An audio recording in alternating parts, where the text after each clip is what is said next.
hope it's working. Oh no.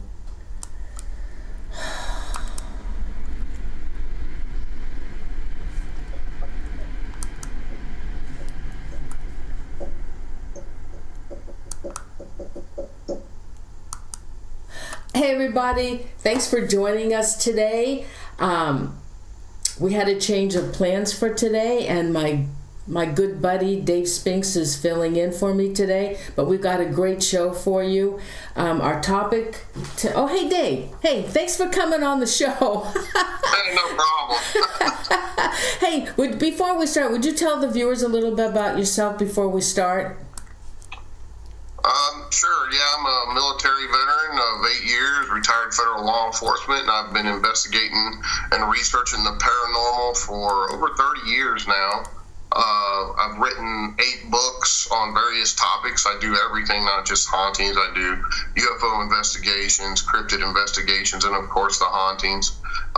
Been doing this stuff a long time, so it really, I do it because it fascinates me, because I had my own experiences as a young man, and, looking for answers. I'm on my own journey like everyone else out there that does this stuff, and, just had a lot of crazy experiences over the years, been to many, many locations, helped hundreds of families who were experiencing negative type hauntings in their homes and places of businesses, as well as documented tons of paranormal evidence in various locations around the world. So let's talk about attachments. Now, attachments can be demonic, spiritual, and ghost attachments. So let's talk about that. Now, I know you've been to so many haunted locations, and some really evil locations. And 2 in particular that are the evilest that I know of is your Willow's Weep and the other one in Wilkes-Barre. The Wells House. Yeah, the Wells House. So let's talk about that. Go ahead. Yeah, first of all, I'd like to say happy Veterans Day to all the veterans out there from yesterday and everything. Doing this stuff for so many years, and there's an old saying, be careful what you ask for, because you just might get it. And I'll be the first one to tell you that going out there in some of these locations can be very dangerous, and then you have, you better know who you're working with too, because some people don't care and they don't even realize what they're doing, and they're using various things like Ouija boards and other things like that to elicit responses and try to do things that they shouldn't be doing in the paranormal investigative realm, so to speak. And it can be very dangerous. You guys, some of you that may be watching, know about the Wells House and know all the time that we spent in that place. Very negative location, and I was attacked in there. Almost everybody in there was attacked in there. And there were some very negative things that happened. I actually have to say I got an attachment from that place. I wrote about it in my book. My life right after I returned from the last time being there, almost immediately when I walked into my house, there was a weird pop noise, like a light bulb popping in your house. And I searched every light bulb in the house trying to figure out which one popped, and they all worked, every single one of them. And while I was searching for the blown light bulb, I started smelling a horrible rotting flesh, feces smell in my house. Sulfur. And I was like, man, that's really not good. And, I did a few things thinking I curtailed it, but within days, my life turned upside down. I was going through a really bad divorce and almost went financially bankrupt. I was having this crazy dream every single night that this black cloud looking thing was around me, and these black arms were reaching out trying to grab me, and every night they got a little bit closer and a little bit closer, until finally one night one of them grabbed a hold of my arm, on my left arm, and I was struggling in the dream. I thought it was a dream, and I woke up and I was covered in sweat, and I had a little tear in my shirt and a little scratch on my arm. So after 6, 7, 8 months of this, and also during this, friends that I thought were friends turned out not to be friends and did a lot of really heinous stuff to me. But that's all goes along with it. When you're doing this stuff and you're investigating these really negative locations. And after several months of this, I realized, holy crap, I must have an attachment. That's what's going on in my life. And I went and got blessed by a Catholic priest, and I'm not even Catholic, a Baptist minister and a shaman. And within days, everything seemed to turn around. So these things are real. They can affect you mentally, spiritually, and physically. I've had it happen to me several times. I can say I know I had that attachment that time, and I may have had some other things trying to attach over the years, but I was able to, kind of fort those off with some new techniques and things I learned. But, you can get an attachment from anywhere, but when you're going out investigating the paranormal, you're actively putting yourself in these situations. It can be very dangerous, and there's like that old saying says, "Be careful what you ask for. You just might get it." It happened to me, and you better know who you're working with, because there's some people out there that aren't too smart that think it's all fun and games when they start conjuring things and doing different situations, like maybe playing the Charlie game or using Ouija boards or scrying in mirrors and different things like that. Those things can lead to attachments, and it just adds more, drama to these live investigations or even filmed investigations, but it's really not too smart, to be honest with you. Dave, what about doing EVP work and trying to get... Well, to me, there's a big difference in using like a Ouija board versus a ghost box or a recorder, because when you're doing Ouija boards and doing other things, you're actively conjuring something. And with a Ouija board specifically, they're using your body's energy to move that planchette, right? Mm-hmm. Versus a ghost box or a recording, they're actually using the noise coming out of the box, not your energy. There's a huge difference in that, in my opinion, having done this for over 30 years now. You never should allow anything to use your energy or use your body to manipulate anything, because it's just a recipe for disaster. When you look at all these famous cases of possessions and different things, most of them, if not all of them, had some sort of Ouija board involved with it.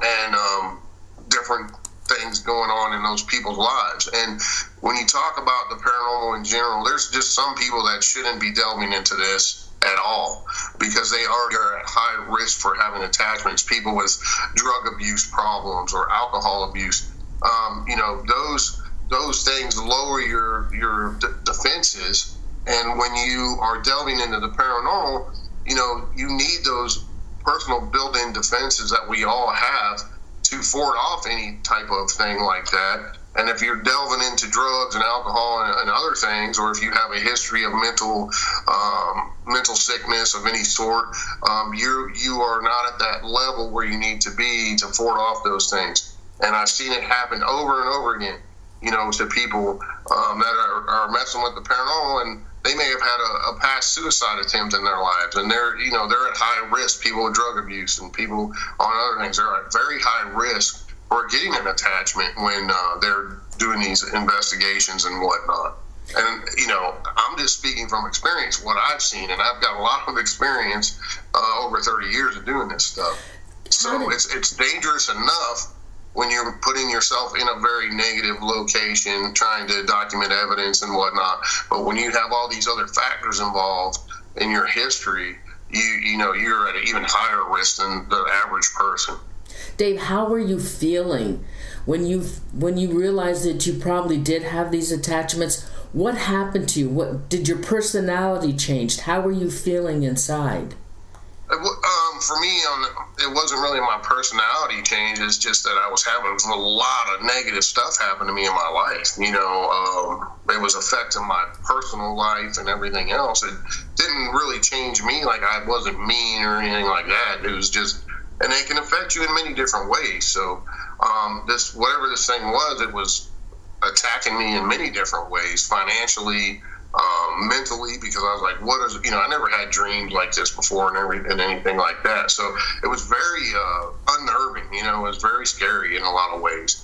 And I had to like reaffirm myself and go get blessed and everything, and get that whole situation straightened out, because it was not fun. Not fun at all. And I talk about that in the book Wicked 46, and that how these things can affect you, But back in those days, I was kind of running and gunning, and I wasn't as safe, like in my protection means, as I should have been. I wasn't protecting myself before and after and every day like I should have been. I was kind of just running and gunning and trying to document some crazy stuff at that house, which we did. And, it was nuts. It was nuts. And Johnny Zaffis was there, and he knew how bad it was too. I mean, there was personal stuff coming out of the boxes, and EVPs geared at him as well. The thing knew who he was. So, these things can be very intelligent, and they are very smart, and they can manipulate things in your life. Yes, I remember when I watched you live when John Zaffis was there, and was it the Ghost Box? Was saying personal things that nobody knew to him, and he was so angry he got up and walked out. Yeah, he got pissed. Yeah. Now, what about Willow? On his way home, he was actually physically attacked in his car. You know how he always wears those little hats and stuff, and something knocked his hat off and was messing with him in the car. Like, it knocked it off his head and was like smacking him in the head, and he pulled off and had to bless his car and everything. Oh my God. So, there's a lot of things that can transpire. There's a lot of people, out there that are thrill seekers and want to experience something scary. But let me tell you, it's not fun and games all the time. And it's exciting when you get an EVP and you get some evidence like that. But, learn, educate yourself on different aspects of conjuring and different things like that, because they're highly dangerous, folks. They're highly dangerous, and there's trans mediums, out there that can channel spirits and stuff, and leave it to those people to mess with that stuff. Don't be messing with stuff you don't understand. Like, what really pees me off is they market the Ouija board as a child's game. And these kids get out there and they start really, messing with this stuff. And next thing you know, man, their whole life's upside down, or they attempt suicide, and there's specific demonic entities that are in charge of that. That's what their job is. And they want these kids to kill themselves. They want to hurt these kids. That's their job. One of the best tricks, the best lies the devil ever told was he doesn't exist. Well, he does exist, and those entities exist. They're out there. That's their job. And it doesn't matter by what faith you follow. They're all. Oh, Dave, you're froze. Come back. Oh, Dave, come back. Don't mess with those. Hey, can I tell you what happened to me? I've never really spoke much about this on my shows. Since we're talking about attachment. Oh, Dave, let me call him back. Something happened. Okay. Come back, Dave. Come back. What happened? I don't know. You got disconnected. Maybe that was a reason. They don't like them. And that's another thing right there. Those entities do not like when we help people. I do a lot of that. I help these people, and they've attacked my vehicles. They've made me have flat tires on the way to a case. One time, I was doing a case with Jen up in PA, and a rock this big flew off of a truck and hit right where my face was in my windshield on the way to a case. There's no such thing as those coincidences like that. When it happens more than one time, you have to sit back and take a look at it and say, was that coincidence or was something manipulating that thing?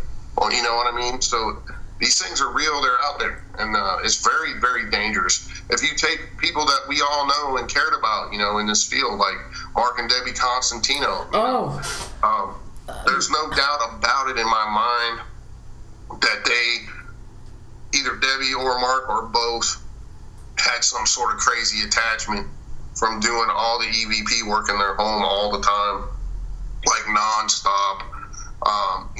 They were involved in, they did a live remote with us in that house, and we were getting demonic names and everything else, and wasn't long after that, they had the whole murder-suicide thing happen with them. Yes. And Mark voiced his concern to us about how he was worried about, and I think he talked about it on your show with you one time, how he was concerned about her doing nonstop EVP work in their house. Yes, he told me in 2012 I aired a show with Debbie and Mark, and we actually had did another live investigation with them in Nevada at one of the casinos, the Cal Neva. They went there with us. And a weird thing happened at the Cal Neva. I lost that tape. I wish I had it. But anyway, after I think it was during the show, Mark said to me, Norene, he said, I'm really scared. He said, I've asked Debbie to please stop doing EVP work in our home, and she just won't stop. And he said, she's afraid and I'm scared. And he said, I think that's you can tell there's an issue there when someone is doing it nonstop, and they say, I know people that drive around in their cars and they got a ghost box running 24/7 wherever they go. There's an issue there. There's an issue there. Yeah. And they most likely have an attachment. That's what these things want. That's their job. If someone is so ate up and so hooked on doing it, and they do it nonstop, 24/7, they're asking for trouble. Yeah, she was possessed. She couldn't stop doing it. She wouldn't stop. Well, it finally caught up with them. It took a lot of years, though, but it finally caught up with them. Obviously got into him, too, because for him to do what he did, that's not a normal, rational adult thinking, Yeah. So, and that's, and that's one of the jobs of these demonic entities, is to seek and destroy families and gain souls for the devil. That's their job. Yeah. So, and countless times over countless cases I've worked, I get the same 2 or 3 demonic names over and over, and a lot of times these are in suicide cases with children, and it's the same one. Well, when you do the research on that specific demon name, you will see that it's in charge of child sacrifice. So there's no coincidence there. You know what I mean? It's actively doing that to kids. Yeah. Giving people that push they need to do something, or even taking them over and making them do it. So it's highly dangerous stuff. It's not fun and games. I'll be the first one to tell you, I love horror movies. I've watched horror movies my whole life. And I love the paranormal because of the things I've experienced, but it's fascinating. But I'm here to tell you too that it can be highly, highly dangerous. And let's face it, you can get an attachment by going to the grocery store. You just never know. Oh yeah, absolutely. It can be but when you're putting yourself out there in a situation and you're seeking that negative energy and that negative stuff, and you don't know what you're doing, you're asking for it's a recipe for disaster in some instances. Years ago, I was a host on another network, and I remember getting messages after the shows saying that they were attacked from the shows that we were doing with this other person that I was doing shows with. They said, it came through to me. I got attached, they said.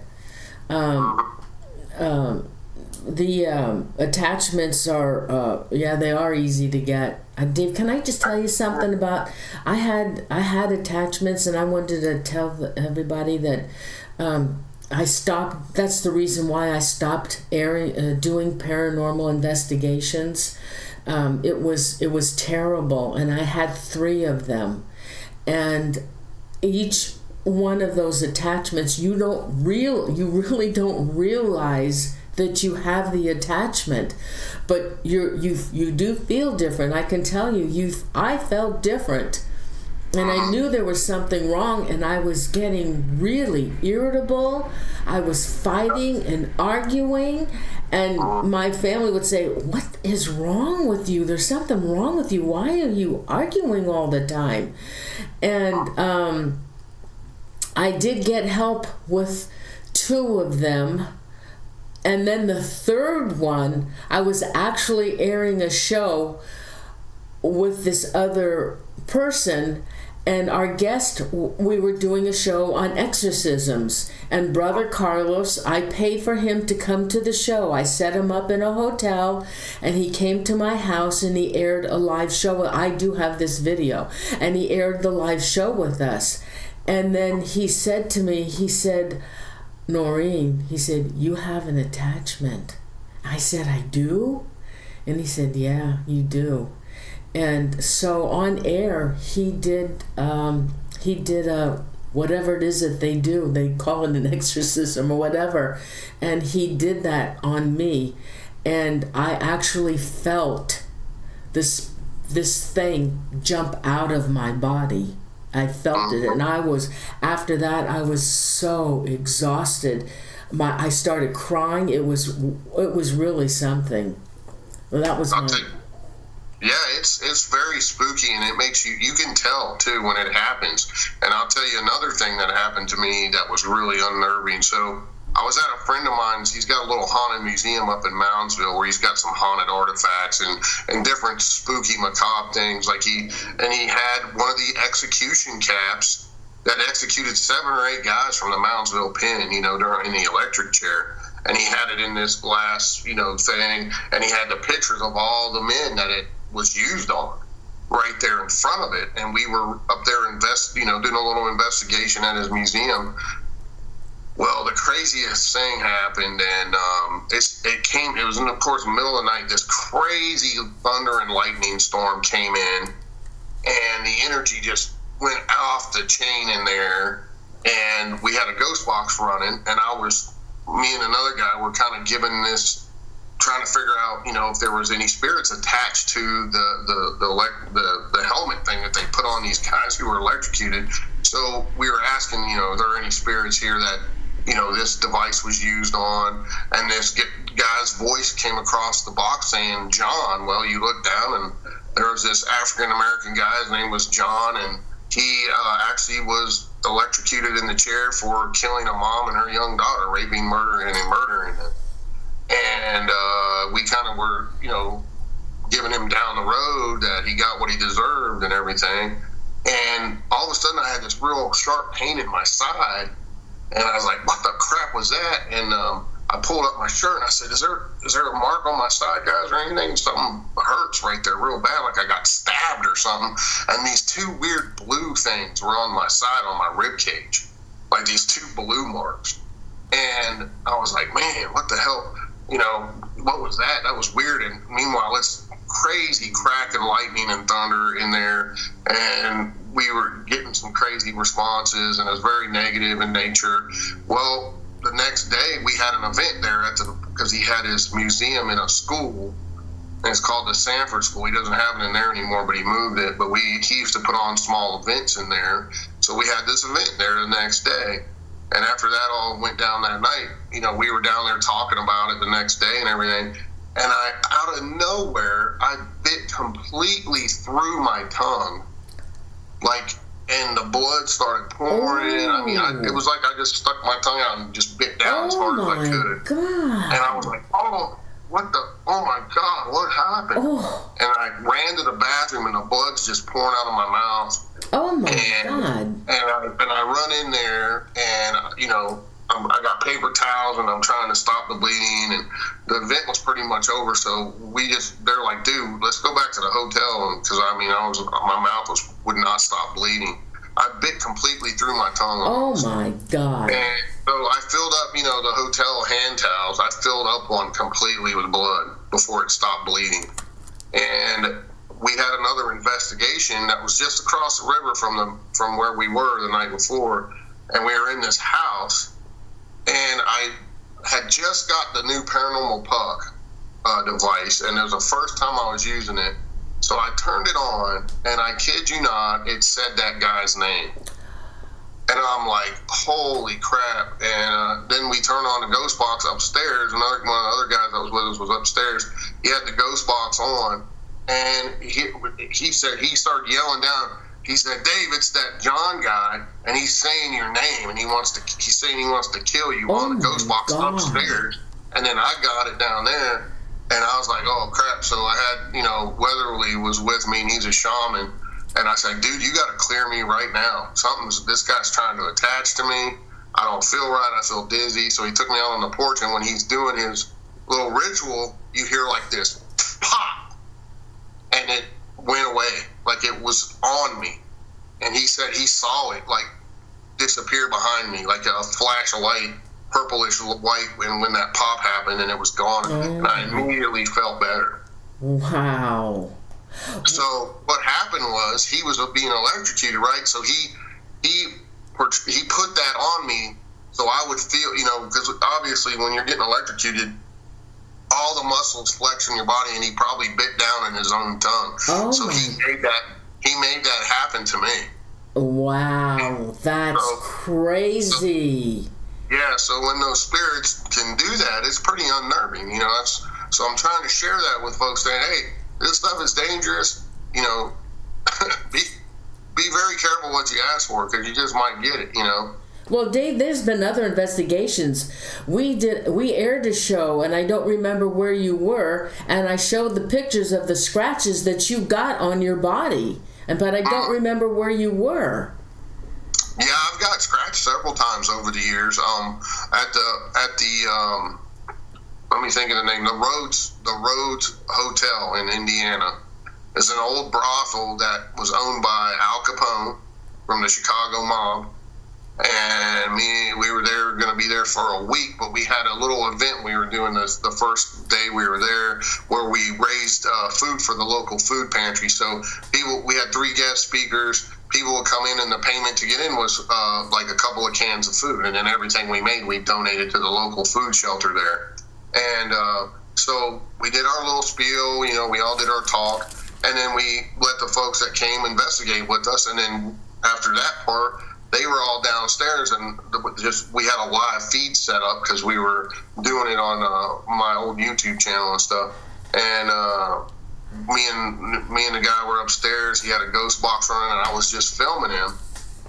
And I walked in there to set down a static meter beside him, because we were getting some really crazy responses talking about prostitution and everything. And then it started getting really negative, talking about, and I was still in law enforcement at the time, it was like, F you pig, kill you pig, blah, blah, blah. And as I set down that static meter, this wave of energy went right through me, and I almost passed out. I never felt nothing like that before. And I kind of stumbled a little bit, and I'm like, what? And I'm trying to get my bearings, and he said, what happened? I said, I don't know. This cold energy burst just went right through me, and I feel like I saw tunnel vision and everything for a second. And he goes, you don't look good. You better sit back down. So I sat back behind the camera, and I was filming him, and as he was doing the ghost box session, and he's like, what's your name, and what'd you do to Dave? He said, my name's Ian. He had this real grumbly, growly voice. He said, my name's Ian, and he goes, well, what'd you do to Dave? And he said, I hit him.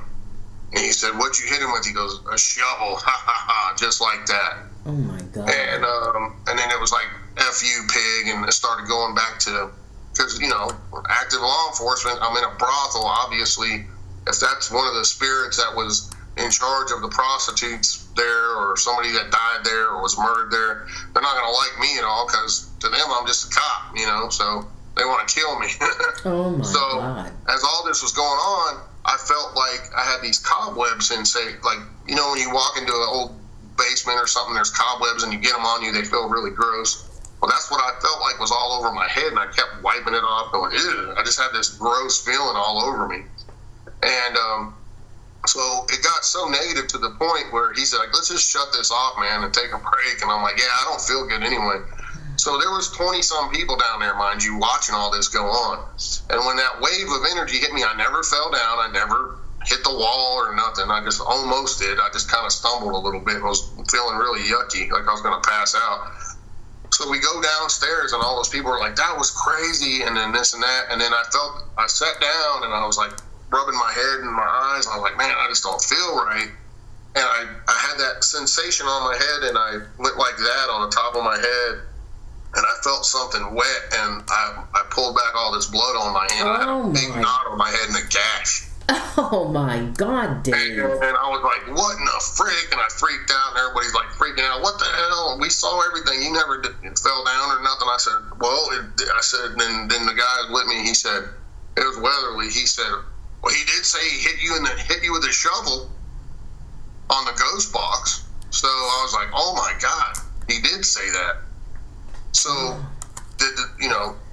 when you realize a spirit can punch through to our realm and actually physically harm you like that, it's pretty crazy.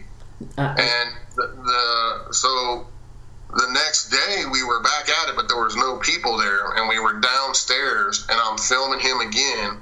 He's running the ghost box, and guess who comes back through the ghost box? This guy named Ian, this spirit. And he's like, well, why are you attacking people? We didn't provoke you or anything. And it started saying stuff like, I hate pigs, I hate cops, I'm going to kill you both, blah, blah, blah. And Weatherly's like, no, you're not going to do nothing. And he goes, you shut up or I'll get you too, I'll cut you up and stuff like that, and started threatening him. And it was cold out. It's the middle of winter, by the way. So Weatherly had a long sleeve Under Armour shirt on and a T-shirt over top of that. And it was tucked into his pants. And he's like, dude, my back is on fire. I said, don't touch it. Turn around and walk straight backwards to the camera. And as he got to the camera, I lifted up his shirt out of his, pulled it out of his tucked in pants. And he had 3 giant scratches from his shoulder up here all the way down past his belt line. And they were welted up, just beginning to bleed.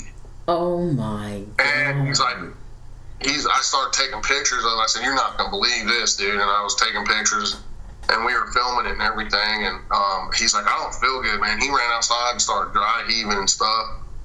So we had to clear ourselves right then and there, So these things they're out there. Sometimes they can be very powerful. And then we find out later that the guy that was taking care of the house for the owner was a Satanist, and he had all these dolls in the house. We find this out later that day from the owner, and that he was actively trying to conjure spirits into those dolls and entities. Oh my God, I never heard of that before. She goes, I found dolls in there, but there's some more. I know there's more in there. So we started searching, and we found like 8 or 9 more dolls.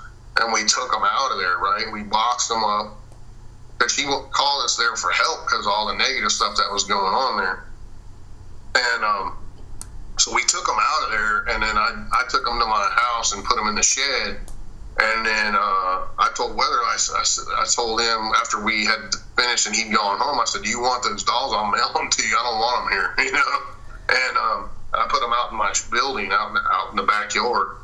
And he said, yeah. So I went out there to get them, to tape them up and mail them to him, and the dolls were completely gone.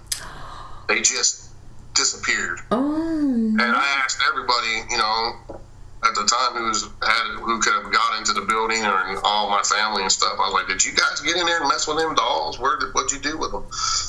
They're like, I don't go in that building, you know that. And nobody went in there. The dolls just morphed out of there. Wow, I never heard that. And still cannot figure out what happened to those things. Oh my God. So, another example, watch what you're doing when you do this stuff, because it's very crazy sometimes. Now, David, go ahead. And I've done thousands of investigations, Norene, so I've been scratched and stuff several times. And I actually had my arm broke. I can't say for sure it was by a spirit, but I'm pretty sure it was. But if you look at all the investigations I've done, that's just a total of a few times. I can count times I've been attacked by something on 2 hands or less, So, but, when you realize they can do that, it's pretty freaking scary. Mm-hmm. Now, you own Willow's Weep. Yes. And tell the story about Willow's Weep. I don't know why you bought it. Well, I do know why you bought it, but that house is so bad. And what was tell us why you bought that house. I know the story, but we've talked about this. I bought that house to have my own paranormal lab. It came to me out of nowhere, and I was asked if I would like to have it because the former owners, stuff was happening to them. They swore something in the house tried to kill both of them on numerous occasions, and they were out of there. They lived next door, and they picked up everything they owned and moved 30 miles away. And they asked me, hey, we wanted to know, there's only two people we trust that we think can handle this place, and you're one of them, and do you want to buy it? And I was like, well, let me think about it. I had to think about it, and I said, well, doing what I do, what better place would it be? It would be a great opportunity for me to have my own paranormal lab, let other teams go in, we can document everything under the sun, and I know the environment's for real because I'm controlling it. I pulled all the electric out of the house. There's no false positive readings on the meters and all that stuff. So, that's why I bought it. And even before I owned it, hundreds of teams had already been in there and documented some crazy paranormal evidence, to include the former owner with their security cameras and everything else, furniture moving on its own, nobody in the house, all kinds of stuff. But he was sick. Her husband was sick, and he couldn't get well. Yeah, so there was nothing wrong with So she met him when she bought the house for her son, because he lived next door and lived there since the 60s, and they fell in love and got married. So she moved in with him right next door to the house. Well, when she bought the house for her son, it was his starter house, something to help him get started in life, and they were going to fix it up, and then he'd have a decent little house for cheap, to get started. Well, as soon as they started working on the place, it went crazy with paranormal activity in there. And, of course, she started asking for help from paranormal people, and teams started going on in there, and they never even the boy never even lived in it. He couldn't. It was just too crazy. She was attacked severely in the house. The first time she had a team in there, something hit her in the gut so hard that it bruised her liver and her spleen, and she got big scratches on her back, and had to go to the hospital from it.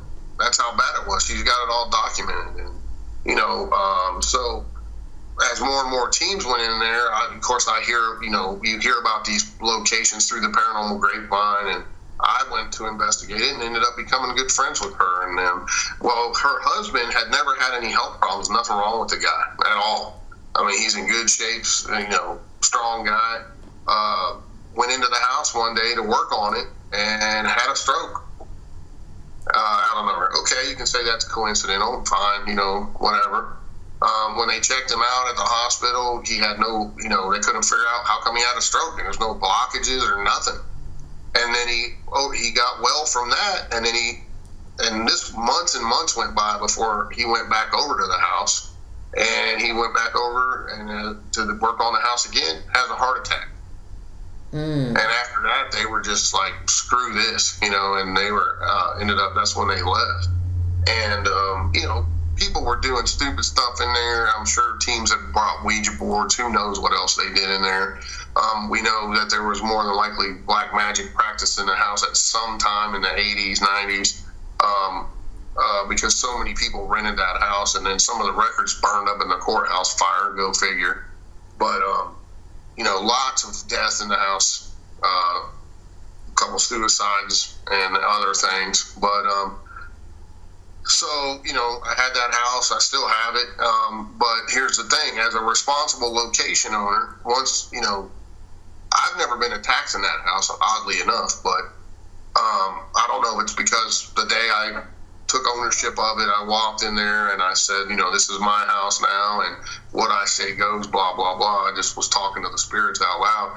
But I've had some crazy experiences in there, believe me. But other friends of mine have been attacked in there, and a good friend of mine went in there and something scratched him. Don't know how where it came from, didn't see anything, didn't hit his leg on anything, but he got a really bad case of blood poisoning, and they had to cut off part of his toe and stuff and his foot from it.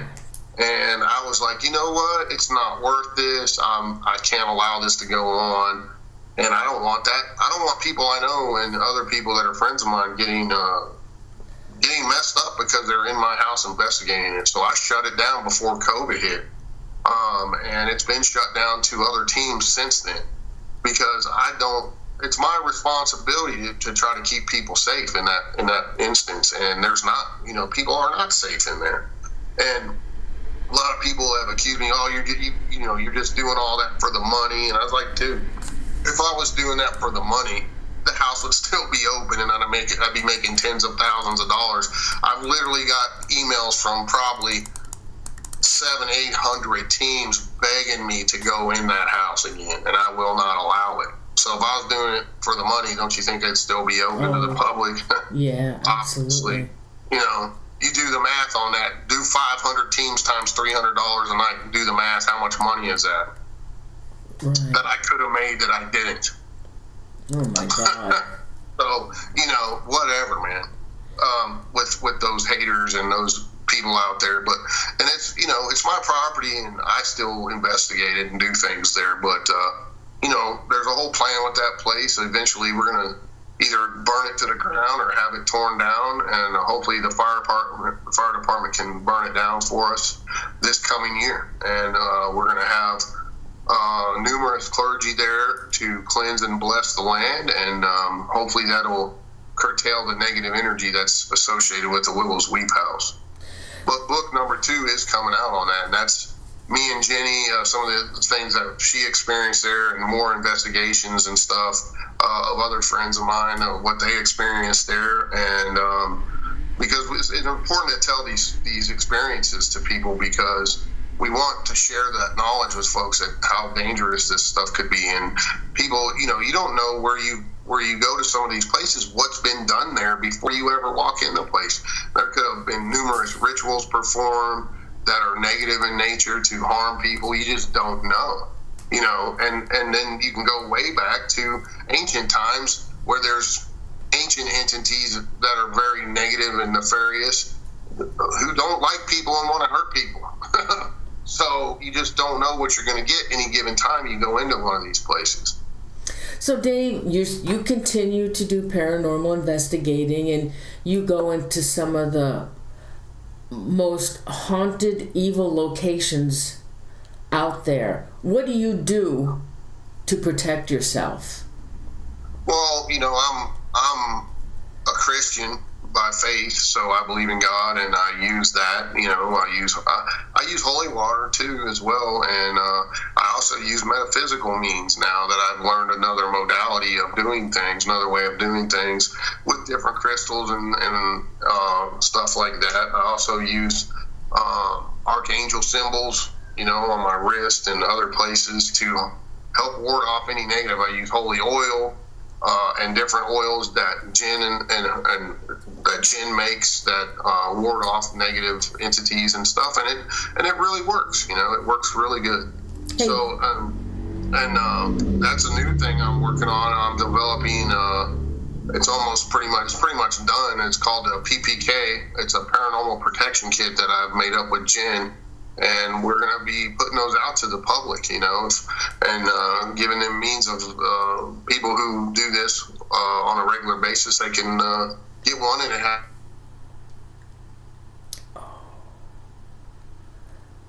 Oh, Dave. Oh, hold on. Dave froze again. Come back. I'm here. Oh, okay. You froze. Hey, Dave, do you remember when a curse was placed on us? Yeah. Tell. Yeah, there's some haters out there, and they do, and that's another thing, people that delve into witchcraft and stuff who don't like you can do stuff, they try to do stuff, but, I don't buy into that, because if I find out about it, then I can curtail it anyway. So, I don't necessarily buy into curses and whatnot. All right, so before we end the show, because I know you gave me an hour of your time, and I really appreciate it. If somebody wants to go into the paranormal field, what advice would you give them? Well, first off, you should get with, if you're brand new, Number one, do your research and get with a team of folks that have been around a while, that have a good, solid reputation. Try to tag along with them and do investigations with them and follow their ways of doing things. And then as you get more experience, you can kind of mold what you've learned with them into your own way of doing things, so to speak. I do stuff based off my law enforcement background, plus what I've been taught by other investigators that have more experience than me, like Johnny Zaffis and people like that. People I've learned things from, who've been doing it longer than I have. And that's, if I have questions about something, I have mentors that I even call, and I've been doing this 30 plus years. Yeah. So, we're never too old to learn. We're never, too old to try different things and learn different things. So people that think they have all the answers to this, they're just full of it, because nobody does. And if you want to run and gun, and heed my warning, folks, you can get really messed up from this stuff. And Norene will even tell you she's had some crazy stuff happen to her. This stuff is not to be trifled with. Absolutely. If anybody asks me, I tell them don't do it. Do not do it, period. Because, I mean, okay, so what kind of protection? If they don't want to listen to you, turn it up. What kind of protection would you say that they need to do? Well, whatever their faith base is, it's all about intent for me. So if you're a good person and you're not out trying to hurt people or anything like that, and depending what your faith is, use whatever you use in your particular faith base to protect yourselves. Some people are Buddhists, some are Muslims, some are Christians. Do what you know and what you feel protects you the best. Sometimes you may have to go for outside help. It just depends, because what you may be dealing with has nothing to do with any modern type religion. There's stuff out there that was here on this planet or around before any of these religions were created. They're often referred to as ancient ones or ancient things. So you may have to use something totally different that doesn't fall under your thing. So you got to know what you're doing, and you better do your research. That's all I can tell you, because it's not, to be trifled with a lot of times. If you're in a location and you feel overwhelmed and the energy is very dark and negative, just get out of there. Just leave. Because it's not worth getting an attachment. It's not worth getting even possessed, in some cases. So if you feel overwhelmed and that little voice in your head that we all have says, get out, that fight or flight deal, get out. Just get out of there and cleanse and bless yourself and just get out of there, because it's not worth, getting attacked or worse. Like I said, I mean, we all know people that, there's a lot of people in the paranormal field, and I know several of them over years that have committed suicide and everything else, man. I mean, crazy stuff. So, and I truly believe in most of those cases, they were being influenced by some sort of negative entity. So you got to really, really be on your game. When I was with this other paranormal investigator, Dave, he had found another fella to join the team. And he's the nicest guy in the whole world. And we used to have so much fun. And he did the investigations with us, and they were live streams. And I remember him saying some things, I don't even want to say what they were. And I know he told this other investigator also some things, but the other investigator didn't believe him. Well, guess what? He hung himself in his garage. Yep. And I just feel terrible. I just loved him. Anyway, yeah, so you really have to be careful. And when that person, I'm pretty sure I know who you're talking about. That person is a very negative, very bad energy person. Delves into some very negative stuff and actively tries to conjure those entities to appear and attack him. So, when you're around that type of energy, you are subject to getting that attachment that he's trying to, or she, whoever it may be, trying to conjure those entities there. If you're around it, filming it, whatever, you are in danger yourself. So, be very wary who you're working with in these situations and what they're doing. If they're doing like blood rituals and different stuff, get the hell out of there, man. Right. Just get away from it, because it's not worth it. And you're delving into things that you don't know what you're messing with. That could really ruin your life, literally. So, be mindful of it, folks. It's not a game. It isn't a game. It's very scary. I don't recommend it for anybody. Well, we talked about on your show years ago, I went back because there was always a big Ouija board controversy. Some people, they're not bad and they're a tool and this and that. Well, yeah, they're a tool, but I told you what my difference is for me on them. But I went back to all the negative type haunting cases I've investigated over the years, and it's in the hundreds, mind you, in the upper hundreds, almost nearer to 1,000. And in 95% of those cases, guess what was used of these people? A Ouija board. Right. And I've had other friends of mine that have been doing this a long time do the same thing in their cases, where that they've investigated of a negative type haunting where someone may have been possessed or had a really negative attachment where they were waking up with scratches, bruises, their lives were upside down. And a high 90 percentile of their cases too. Guess what was used? A Ouija board. Right. So to me, the numbers don't lie. Right. The numbers just don't lie. No. And Ouija board, I believe, is the worst tool to use. And it was my fault that I got those attachments, because the other investigator that I was with, that's all he used was the Ouija board, and I was right there in it with him, there.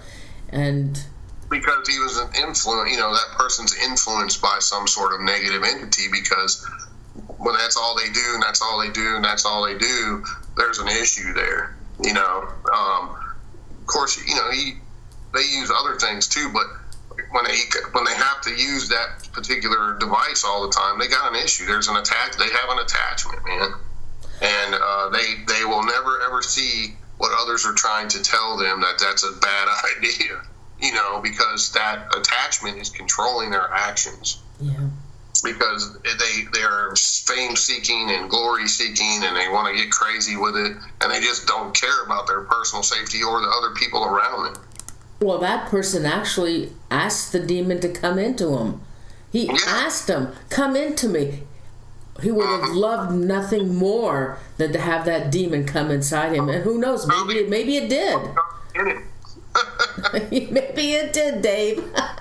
Yeah, so, henceforth, you live and learn, and you make changes. That's what you got to do. And thank God we both did that way back. Right. So, right. But, yeah, you just got to watch for that kind of stuff and those negative type people who are delving into really negative things. It's either that or they don't even believe in it, and it's all entertainment to them, so... and then they're still a very negative person, some of these people, and they do really bad stuff to other people. Right. And we know that person did all that kind of stuff too, so yeah, it is what it is.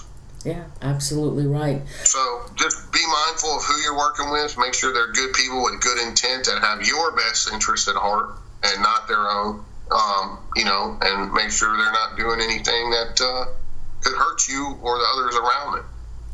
So, Dave, before we go... Read my book, Wicked 46. It's a learn and learn by me. It's a day-by-day journal of what I experienced in that house and what happened to me after, and take it as a warning. Oh, my God. You guys have to read that book. I remember when Dave was writing it, we'd be up till 4 o'clock in the morning. He goes, Norene, I wrote another chapter. Do you want to hear it? I go, oh, my God, yes. I couldn't get enough. It is Dave, I've never come across anybody that can write like you. You can just put it out, and it's amazing how you can communicate in your writing. And it's just like, reading it is like you're talking to the person. Yeah. Absolutely amazing. I write just like I'm talking to you folks right now. I want, just like we're having a conversation, and that's how I write, and people really seem to like that perspective, So, it's fun, and it's a lot of work to write a book, but that's another thing. I've got Real West Virginia Hauntings Volume 2 and 3 coming out real soon, right after the other. And I've got several new books coming out this coming year. So, and that's what I've been working on a lot lately. Of course, this has been the busiest event year I've had to date yet, with speaking engagements around the country and whatnot. So it's very exciting. There is I will say it now, but we'll have to see if it goes through the whole process. But they are doing a mainstream conjuring-esque type movie about the Willow's Weep House, based off of my book. So with a major production company, which I'm really stoked about. The screenplay is almost finished as we speak. So any day now I could be getting a notification, but some of that was on hold because of the Hollywood strike, but it's all gone through now, and super excited about that. That's really all I can say about it. So, looking forward to see if that goes completely through the process. If it gets bought, it has to get bought next, and which is really cool. But this is a major company that deals with Universal and Blumhouse and all the major horror companies. So there's nothing else like the Weep House. It's one of a kind, and they're talking that they want to franchise me like the Warren. So I'm super stoked about that. So we'll see if it all happens. If it not, it's just cool to be involved in something like that. So if it does, it does. If it doesn't, it doesn't. Oh, absolutely. You and Jen would be perfect for the new generation of Ed and Lorraine Warren. It would be perfect. Well, it's just because we're a couple, so we're not them. They did things their way. We do things our way. And a lot of people have said that, and I'm like, look, man, we're not them. They do things how they did it. We'll do things how we do it.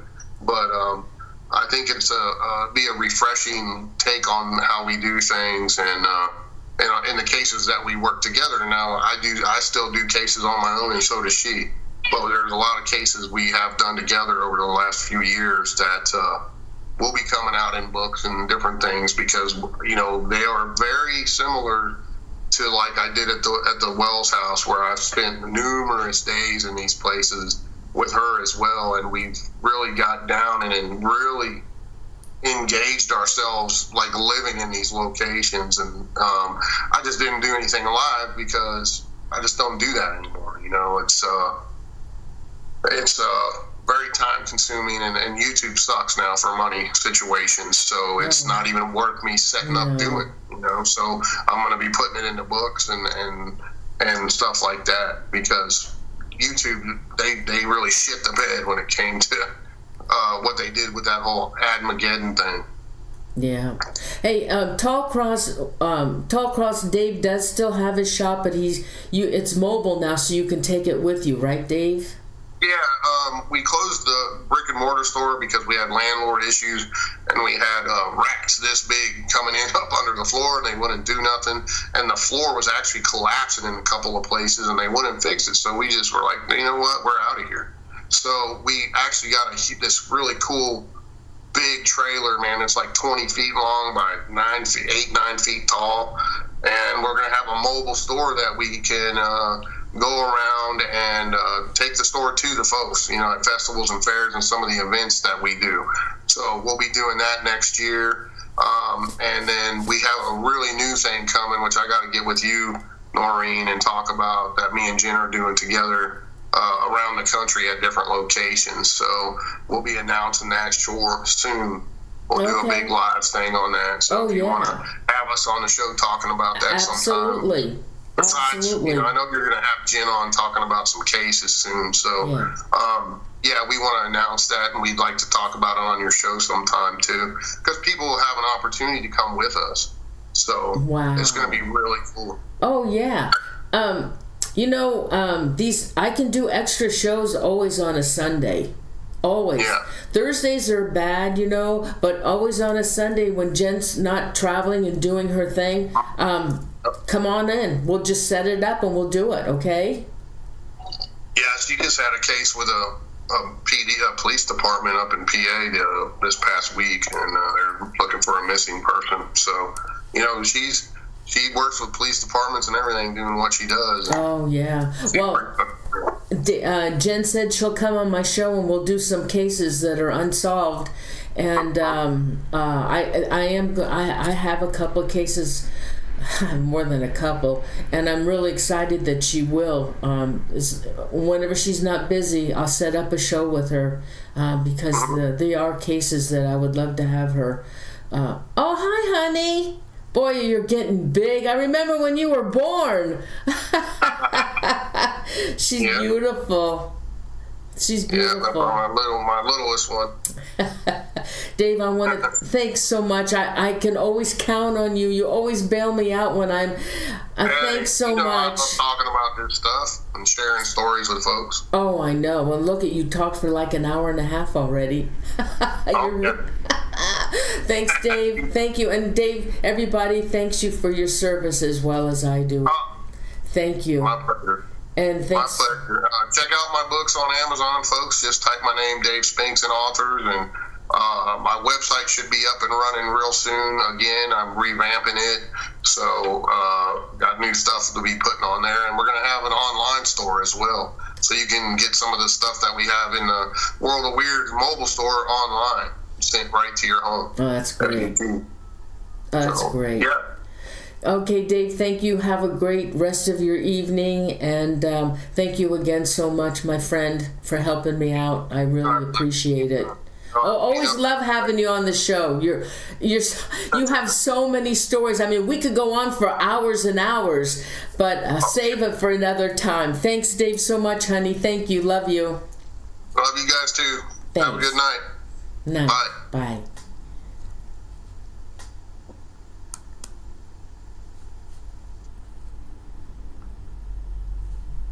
Oh, God.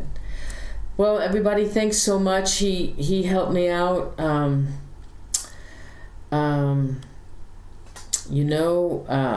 She got sick today, and she forgot to let me know. So I'll be doing another show. Hold on. I gotta fix this here. Hold on for a minute. Anyway, thanks so much for joining me, and I'm going to get Jen to do a show with me, and I'm going to have her.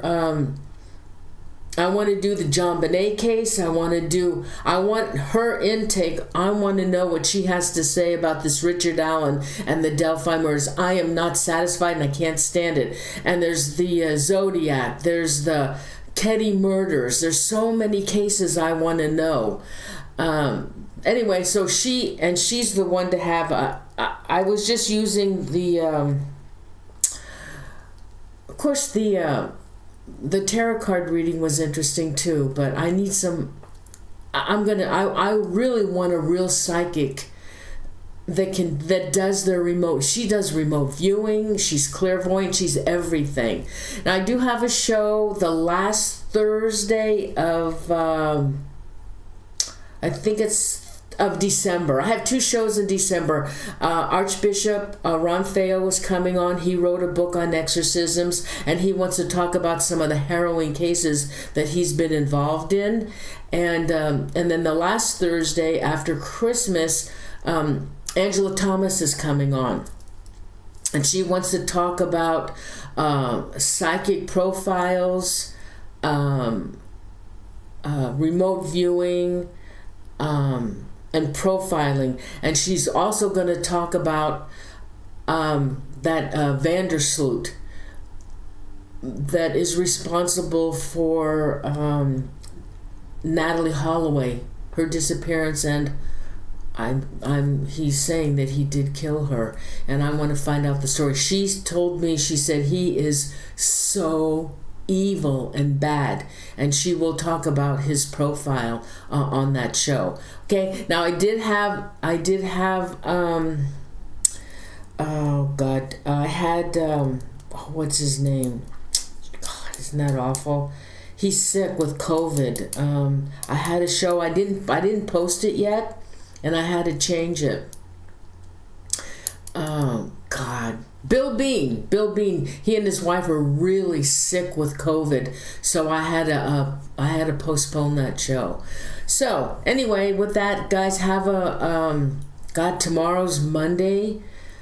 Week and a half, and there's Thanksgiving. So I don't know when. I gotta check my calendar. I don't know when I'll see you again. I'll post the show though up on for the next show on my channel. Okay. Anyway, thanks so much for coming by, and I really do enjoy my Sunday shows. I don't have to worry about anybody in the house, and it's nice and quiet. So everybody, have a great week. Thank you so much for joining me. I hope you enjoyed. I love having Dave. He's such a great talker, and he's so knowledgeable. Always can have Dave at the last minute for a show. It's always great. So everybody, thank you so much. Don't forget, if you haven't subscribed to my show, if you would please subscribe to it. I'd appreciate it. I need to build my subscriptions up. A lot of people watch my show, but they don't subscribe, and I need those subscriptions. And if you like the show today, please, we had a nice crowd today, so if you like the show, if you would please hit a like, I'd appreciate that too. So everybody, I'm going to say goodbye. I love you, and thank you so much. Oh, wait a minute. Did you guys want shout-outs? Let me go back here and see I can. Okay, King of Hugo Mondo, Sarah Claire, and Renee. My mod, I saw that I guess Chippa Terry is sick. I haven't read my messages on Facebook, and I'm so sorry. I'll send her a message. And Renee, I love you. Thank you so much for being here. Again, let's thank Dave so much for being here. Valkyrie, Smudge, Lori Miller, Lully Tubi was in, Lisa Cesari. Who else? Kathy 41463, Nebasetta. Oh, I haven't seen you for a while. Nicole Johnson. Nicole, I haven't seen you either for a while. Anybody else? And Tallcross, my buddy from Scotland. I don't know what time it is today, right now, but I bet it's like maybe midnight or something. I hope. Thank you for coming. Thank you so much, my buddy. Smudge E. Why the delay? Because I'm Pacific time. Back east is 3 hours ahead of me. Karen Piotti. Anybody else that I'm missing?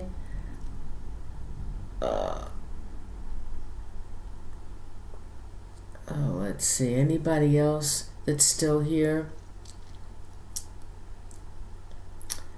Oh, and also, guys, they're gonna be putting. I saw that there were, the last time I did a show, Tina the Best, Mitch Carda. I saw that there was some advertising on my show. Goosley Plays. I can't stop it. YouTube now has taken over, and they're putting commercials on my shows. And I don't want them, and they said, too bad, they're putting them on. This way, YouTube makes a ton of money for the more off of our videos. I don't get a dime, and I don't care. I don't want the money. I don't want videos at all on my show. I don't want any advertising. I don't want it, and I can't stop it. And if you get commercials, I'm really sorry. There's nothing I can do about it. I can't stop them. I am Alpha.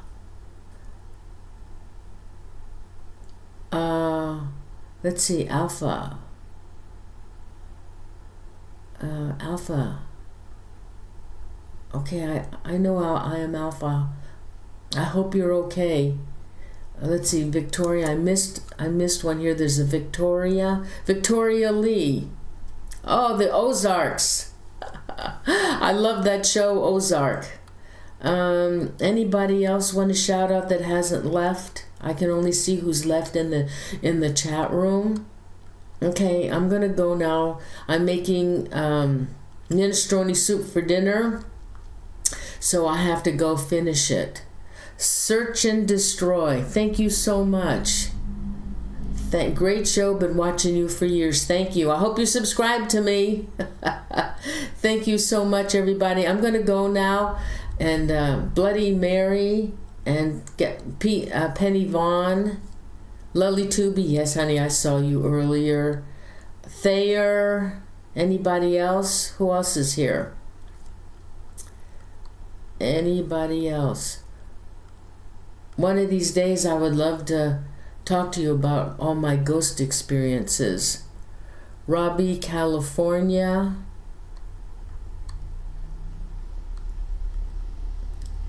Anybody else? You know what I miss? I miss the ghost box sessions. I don't think a ghost box has any danger. Sugar Britches. Boy, there's a lot. Maria H. Anybody else? Okay. I really miss ghost boxes. I really do. And I don't want to disturb Dave. I know he was really good at it, but I need to find somebody that'll do. Oh, Aquarius Tarot Adventures. I guess you were going to come because the tarot card reading, huh? Sarah Claire. Yeah, I did, Sarah Claire. 3 boxes. Robbie, do you do book box sessions? If you do, call me. I mean, send me a message, huh? I need somebody that'll do ghost box sessions with me. You can email me at ParanormalZoneTV@gmail.com. Okay? So I'm going to go now, guys. I love you guys. Thank you so much for supporting me. I love you lots. Have a great week. Thank you. I'm going to stop now. Love you. Love you. Bye.